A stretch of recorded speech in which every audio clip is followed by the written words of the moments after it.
नमस्कार। तो आज शुरू करते हैं हम आगे। पीछे वाली अगर आपने वीडियो नहीं देखी है तो देख लीजिएगा ताकि कोई कन्फ्यूज़न ना रहे।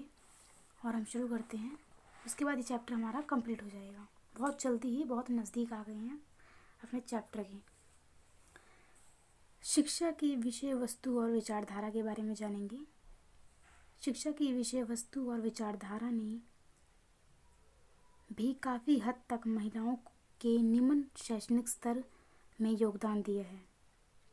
इस भाग में यह चर्चा की जाएगी कि किस प्रकार शिक्षण पद्धतियाँ और पाठ्यपुस्तकों में महिला पुरुष के बीच सामाजिक भेदभाव को शिक्षा की विषय वस्तु और विचारधारा में स्थान मिलता है, और इस तथ्य के कारण भारत में महिलाओं का जो शैक्षणिक स्तर है, जो शिक्षा का स्तर है उनका, वो किस प्रकार जानेंगे, प्रभावित होता है उससे। तो उनके जो शिक्षा का जो स्तर है भारत में महिलाओं का, उसके बारे में जानते हैं। फर्स्ट पॉइंट पढ़ते हैं, शिक्षण पद्धति। यहाँ नामांकन के समय जब बच्चे का, लड़कियों का नाम लिखवाया जाता है स्कूल में, तो नामांकन के समय आयु, परीक्षाओं के आधार पर क्रमबद्ध उन्नति, एक निश्चित समय विधि में पूर्व निर्धारित पाठ्यपुस्तकों से शिक्षण और दंड एवं पुरस्कार की नीति पर विद्यालय नामक संस्था चलाई जाती है। प्रतिमानों के पीछे ये मान कर चला जाता है कि एक आयु समूह में एक निश्चित स्तर की ग्रहणशीलता, जागरूकता और निर्णय लेने की क्षमता होती है। मतलब एक ऐसी उम्र ज़रूर आती है बच्चों की जो उनको हर चीज़ का उन्हें ज्ञान होता है। अधिकतर शैक्षणिक नियोजक, प्रशासक तथा पाठ्यपुस्तकों के लेखक शहरी माध्यम वर्ग के पृष्ठभूमि के होते हैं। मतलब कुछ लेखक होते हैं ऐसे जो पुस्तक लिखते हैं, वो कहीं ना कहीं शहरी माध्यम वर्ग के होते हैं, और उनकी मान्यताएं उसी पर्यावरण के बच्चों से जुड़े उनके अनुभवों पर आधारित होती हैं।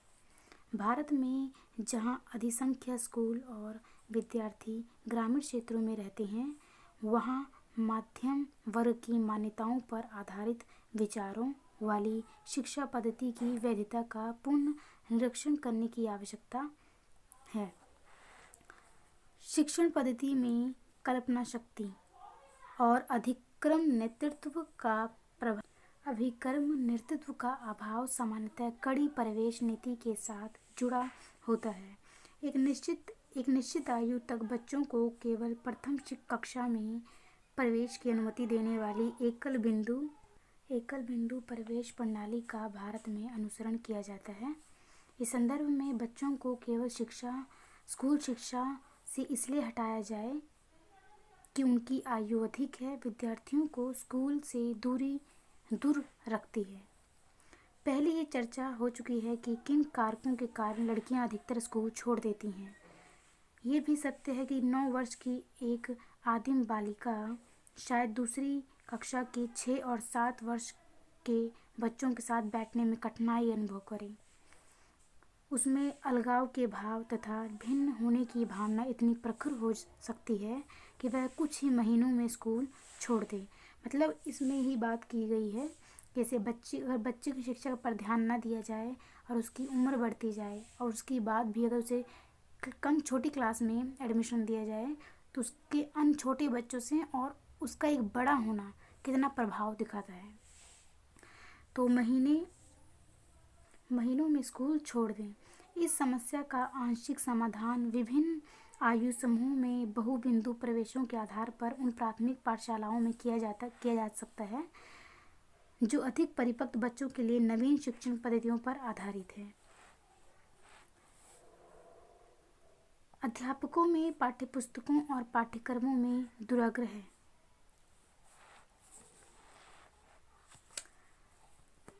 ये देखा जाता है कि जाति वर्ग, धार्मिक पृष्ठभूमि जैसे परिवर्तकों के अतिरिक्त बच्चों के महिला पुरुष के बीच सामाजिक भेदभाव पर आधारित द्वारा भी अध्यापक मूल्यांकन प्रभावित हो सकता है। केवल इसलिए कि बच्चे ने फटे कपड़े पहने हैं या उसने शब्दों को उच्चारण सही ढंग से नहीं किया है, किसी भी बच्चे को अल्प उपलब्धि वाला कह देना अनुचित है, मतलब गलत है। इसके साथ यह भी महत्वपूर्ण है कि ये देखा जाए कि ऐसी स्थिति के प्रति बालक या बालिका, लड़का या लड़की की क्या प्रतिक्रिया होती है। यह आश्चर्य की बात नहीं होगी कि अपने छोटे भाई की देखभाल करने के लिए 10 वर्षीय लड़की अपनी इच्छा से स्कूल छोड़ देती है। पाठ्यपुस्तकों में अनजानी भाषा में अपरिचित स्थितियों के बारे में सामग्री होती है। ऐसी पाठ्यपुस्तकों से अपने को न जोड़ पाने से उसमें हीन भावना भर जाता है। लकड़ी इकट्ठा करने, माँ से परिचित विषयों पर बात करने तथा घर का कामकाज करने में वह अधिक सुरक्षित महसूस करती है। ऐसी लड़की के लिए स्थिति और भी गंभीर हो जाती है जब पाठ्यपुस्तकों में और अध्यापकों द्वारा महिला की प्राश्रय होने वाली हीन परिस्थिति से जुड़े विचारों का लगातार प्रतिपादन होता है। पहले लड़की, फिर महिला की भूमिका वाली पारिवारिक अभिव्यक्तियां स्कूलों के पाठ्यक्रमों में और भी मजबूत कर दी जाती है। ये प्रवृत्तियां विशेषकर प्रासंगिक तब होती हैं जब उच्च शिक्षा प्राप्त कुछ लड़कियां भी अपने विषय और कैरियर का चुनाव करती हैं और उनसे प्रभावित होती हैं। मध्यम वर्ग, शहरी पुरुष दृष्टिकोण पाठ्यपुस्तकों के लेखन में प्रतिबंधित होते हैं। ये दृष्टिकोण मतलब शहरी बच्चों की तरह सोच होना, उसी के अनुसार लिखना, पाठ्यपुस्तकों की बात की गई है। तो पाठ्यपुस्तकों के लेखन में प्रतिबंधित होते हैं। ये दृष्टिकोण लेखन शैली के माध्यम, विषयों और कहानियों के चुनाव में झलकता है। पाठ्यपुस्तक लेखकों के बीच जागरूकता, लड़कियों और स्तरीय समाज में उनकी दुविधाओं के प्रति संवेदनशील सामग्री का निर्माण करने में सहायक हो सकती है। ये भी देखा गया है कि चाहे अंग्रेजी अथवा गणित की पढ़ाई हो, पाठ्यक्रम में महिला पुरुष के संदर्भ में समानता और न्याय पर विचारों को संप्रेषित किया जा सकता है। पाठ्यपुस्तक संशोधन मतलब अगर जो पुस्तकें हैं उसमें बदलाव किया जाए तो पाठ्यपुस्तक संशोधन और अध्यापकों के लिए सेवाकालीन अभिनवन कार्यक्रमों को देश के विभिन्न भागों में इस दृष्टिकोण से प्रारंभ किया गया है कि लड़कियों की बेहतर शिक्षा की समस्याओं को समझा जा सके कि क्या समस्याएं हैं लड़कियों की। फिर भी इन रचनात्मक उपायों को पहले से जमी जमाई धारणाओं वाली शिक्षण बल और विस्तृत पाठ्यक्रमों और पाठ्यपुस्तकों से संबंधित समस्याओं पर बहस का सामना करना पड़ा है। इसके अतिरिक्त अध्यापकों और शैक्षणिक प्रशासकों की वास्तविक समस्याएं बोझिल पाठ्यक्रमों को अलचीली समय सारणी के अनुरूप पूरा करने से जुड़ी है। इसका परिणाम ये है कि पुस्तकों की विषय वस्तु एक दृश्य और अलग कल्पनाशील दृष्टिकोण प्रदान कर केवल रटने द्वारा सीख को ही प्रोत्साहित देती है। मतलब एक ज्ञान को ना बढ़ाकर सिर्फ एक रटना, जैसे कि हाँ इसको रट लीजिए यही बहुत है, तो ज्ञान को बढ़ाया ना जाए, उसको सिर्फ रट देना ही इसमें यही चीज़ में बताया गया है कि शिक्षा कोई ज्ञान को बढ़ावा ना के बराबर दिया जा रहा है, बल्कि सिर्फ रटने पर ही प्रोत्साहन दिया जाता है, जैसे रटने द्वारा सीख को ही प्रोत्साहन देती है। आगे बढ़ते हैं। अनौपचारिक शिक्षा, जो स्कूल में आप शिक्षा ग्रहण करते हैं उसे औपचारिक कहा जाता है, और जो आप स्कूल में ग्रहण शिक्षा नहीं करते हैं तो उसे अनौपचारिक शिक्षा कहते हैं। तो अनौपचारिक शिक्षा और पूर्ण साक्षरता कार्यक्रम के माध्यम से महिला शिक्षा। औपचारिक विद्यालय प्रणाली से निरक्षरता की समस्या नहीं सुलझी जा सकती। इस बात की जागरूकता के चलते इस समस्या के निराकरण के लिए पहले से ही अनौपचारिक शिक्षा के कार्यक्रमों के प्रसार की शुरुआत हो चुकी है। पूर्ण साक्षरता के समय निराकरण के लिए पहले से ही अनौपचारिक शिक्षा के कार्यक्रम के प्रसार की शुरुआत हो चुकी है। पूर्ण साक्षरता के साथ यथोचित प्रसंग में सीखना आवश्यक समझा गया है। अनौपचारिक शिक्षा के लिए लक्ष्य समूह वे बच्चे हैं जो कि जीविका के लिए अथवा घर में काम करते हैं। ऐसे कार्यक्रमों की धारणाओं के पीछे ये भाव है कि जब बच्चे काम पर ना हों और उन्हें उचित प्रकार के प्रोत्साहन दिए जाएं ताकि वे प्रक्रियात्मक साक्षरता और अनौपचारिक शिक्षा कक्षाओं में जा सकें। यद्यपि लड़कियों की अनौपचारिक शिक्षा के प्रभावों पर पर्याप्त अनुवर्ती अध्ययन नहीं किए गए हैं, तथापि इस बात के पर्याप्त संकेत हैं कि ये योजना तब तक सफल नहीं होगी जब तक शिशुओं की देखभाल की सुविधाओं के अभाव की समस्या को नहीं सुलझाया जाता, क्योंकि यह योजना उन सब बच्चों से जुड़ी है जिन्हें अपने उत्पादक कार्यों को अन्य भूमिकाओं से जोड़ना होता है। मतलब कह सकते हैं कि जब तक बच्चे का शुरुआती स्तर अगर उनका अच्छा नहीं होगा तब तक हम आगे चीज़ों पर उन पर ध्यान नहीं दे सकते, क्योंकि शुरुआती स्तर जो है बच्चों का वो सुधरा होना चाहिए, वो सही होना चाहिए। आगे बढ़ते हैं। राष्ट्रीय पूर्ण शिक्षा कार्यक्रम। मैं इसलिए आपको इस बुक्स के माध्यम से पढ़ा रही हूँ ताकि आपको कोई कन्फ्यूज़न ना हो कि हम कहाँ से पढ़ रहे हैं। पूरा आपको मैं बुक से ही कंप्लीट करवा रही हूँ। राष्ट्रीय पूर्ण शिक्षा कार्यक्रम।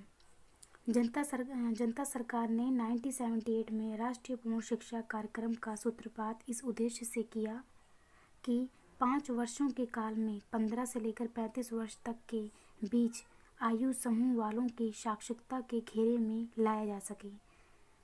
छठी पंचवर्षीय योजना में मतलब पढ़े लिखे की बात की जा रही है कि इस एज में होना चाहिए।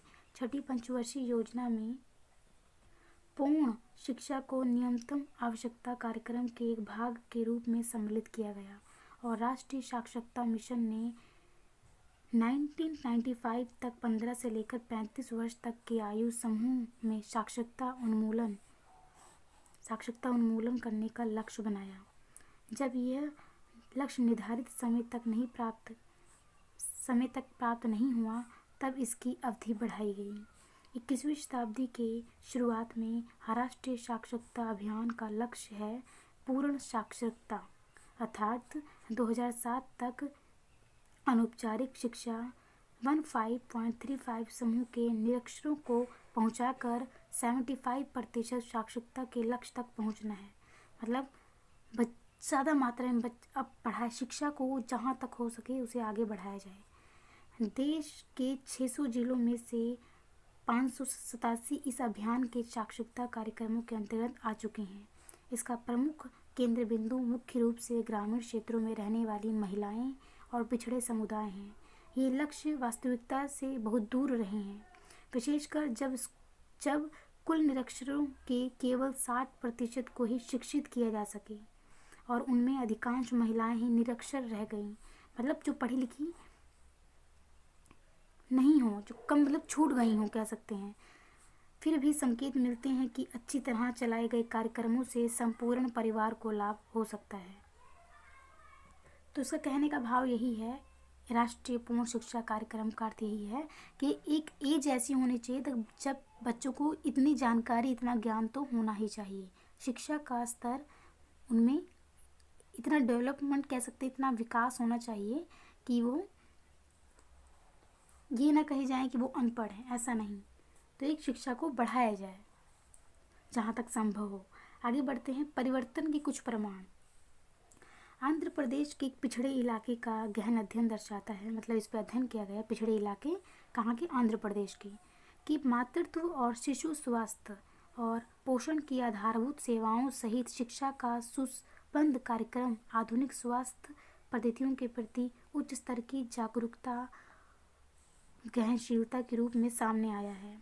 गर्भावस्था और प्रारंभिक शैशव के विभिन्न चरणों से जुड़ी महिलाओं के लिए बनाए गए कार्यक्रमों का अनुवर्ती अध्ययन दर्शाता है कि माँ और शिशु केंद्र और प्रक्रियात्मक साक्षरता कक्षाओं के माध्यम से पोषण, स्वास्थ्य और सामान्य विकास की जानकारी खूब बढ़ गई है। मतलब कह सकते हैं माँ और बच्चों के लिए जो भी पर्याप्त चीज़ें हैं, अब खूब विकास की बात की जाए तो काफ़ी कुछ अब सुधर चुका है पहले से। इस जानकारी के कारण छोटी बीमारियों का अधिक विश्वास तथा सामर्थ्य से मुकाबला किया गया। गर्भवती महिलाओं और बच्चों के आहार लेने मतलब भोजन लेने पर भी सरकार द्वारा चलाए गए कार्यक्रमों का प्रभाव पड़ा। अंततः स्पष्ट है कि परिवर्तन के प्रति स्वागत भाव करना अत्यधिक महत्वपूर्ण है। तो उसमें यही बात की गई है कि महिला और जो बच्चा, शिशु बच्चा है जो कह सकते हैं, उसके विकास के लिए कई कार्यक्रम चलाए गए सरकार द्वारा। पंजाब में ग्रामीण महिलाओं, गांव की जो महिलाएं होती हैं, पंजाब में ग्रामीण महिलाओं के लिए आय देने वाली योजनाओं के प्रबंधकों ने रिपोर्ट दी थी कि अंकों की पहचान ने गिनती के आसान अभ्यास को सीखने में सहायता दी है। एक समय था जबकि अंकों को जोड़ने में उन्हें बहुत बाधाएं आती थीं और अब महिलाओं ने शीघ्र ही दैनिक उपार्जन को गिनना सीख लिया है। इससे उन्हें शोषण करने वाले मध्यस्थों के व्यवहार से निपटने में सहारा मिला है। इसके साथ अब वह परिवार के उन सदस्यों से भी निपट लेती हैं जो उनके अधिकांश आय को हस्तगत करने में लगे थे। मतलब कह सकते हैं कि जो महिलाएं कमाती थी उन्हें पता ही नहीं होता था कि कितना पैसा आया, और परिवार वाले जो होते थे वो उनसे ले लेते थे, तो अधिकांश आय का हस्तगत करने में लगे थे। आगे चित्र दिखाया गया है, मैं आपको चित्र दिखाऊंगी, उससे माध्यम से और अच्छे से आप समझेंगे। आगे बढ़ते हैं। वैकल्पिक योजनाएं। ये देखा गया है कि महिलाओं के लिए पूर्ण शिक्षा कार्यक्रमों की प्रमुख आलोचना ये है कि यह की गई कि उनमें अधिकतर मध्यम वर्ग की महिलाओं की विश्व दृष्टि झलकती है। इन कार्यक्रमों में लक्ष्य समूह अर्थात महिलाओं की आय उपार्जन और उत्पादक कार्यकलापों की आवश्यकता की प्रमुख भूमिका पर शायद ही कभी ध्यान दिया जाता है। ऐसे कार्यक्रम गृहस्थी चलाने की भूमिका पर जोर डालते हैं और परंपरागत क्षेत्रों जैसे स्वास्थ्य, पोषण, बाल शिशुओं की देखभाल, घर की गृह अर्थव्यवस्था, सिलाई, कढ़ाई इत्यादि में ही प्रशिक्षण प्रदान करते हैं। इसी में ही ट्रेनिंग दी जाती है महिलाओं को या लड़कियों को। निस्संदेह ये सभी महत्वपूर्ण है और वास्तव में महिलाओं को इनमें प्रशिक्षण देना सही भी है, प्रासंगिक भी है, परंतु दूसरी ओर जो कामगर महिलाएं हैं, जो काम करती हैं, कामगर महिलाएं हैं, उनको इस प्रशिक्षण में ये बताना भी आवश्यक है कि किस प्रकार उत्पादकता को बढ़ाया जाए और रोजगार के वैकल्पिक धाराओं पर जानकारी प्राप्त की जाए और उनमें कामगर के रूप में अपने अधिकारों के लिए जागरूकता उत्पन्न हो कि जो चीज़ें वो ट्रेनिंग ले रही हैं उसे किस तरह वो और अच्छा कर सकती हैं, उसका यूज़ किस प्रकार कर सकती हैं। अब देखिए, जैसे ये चित्र के माध्यम से पूरा दिखाया गया है, शिक्षा दी जा रही है महिलाओं को, सिलाई कढ़ाई, इसमें ही सब चित्र के माध्यम से पूरा दिखाया गया है। उपरोक्त क्षेत्रों में, मतलब इस सारी बात की जाए, सिलाई की बात की जाए, कढ़ाई की बात की जाए, तो उपरोक्त क्षेत्रों में गैर सरकारी संगठनों और जो गैर सरकारी हैं, जो सरकारी ना हो, गैर सरकारी संगठनों और स्वैच्छिक संस्थाओं ने, जो खुद के दम पर जो संगठन, उनकी बात की जा रही है, स्वैच्छिक संस्थाओं ने वैकल्पिक मॉडल और योजनाएं प्रदान की हैं।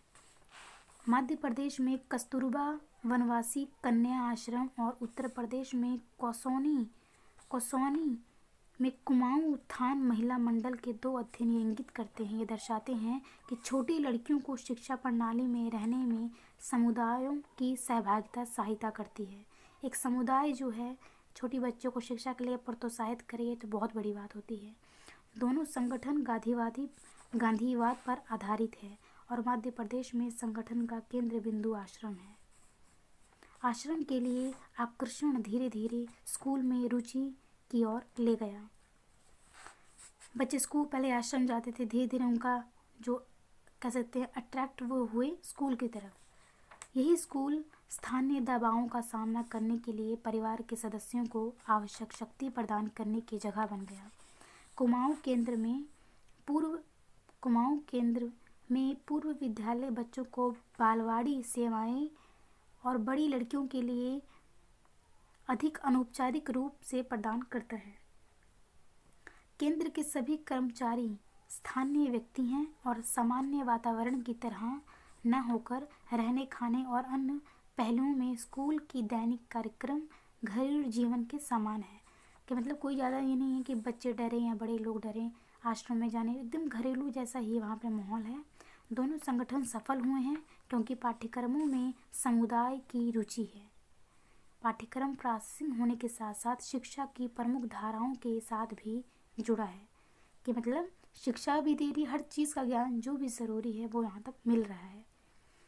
तो ये चैप्टर हमारा कंप्लीट हो चुका है। तो अब नेक्स्ट लेकर आएंगे। आज के लिए इतना ही। Thank you so much.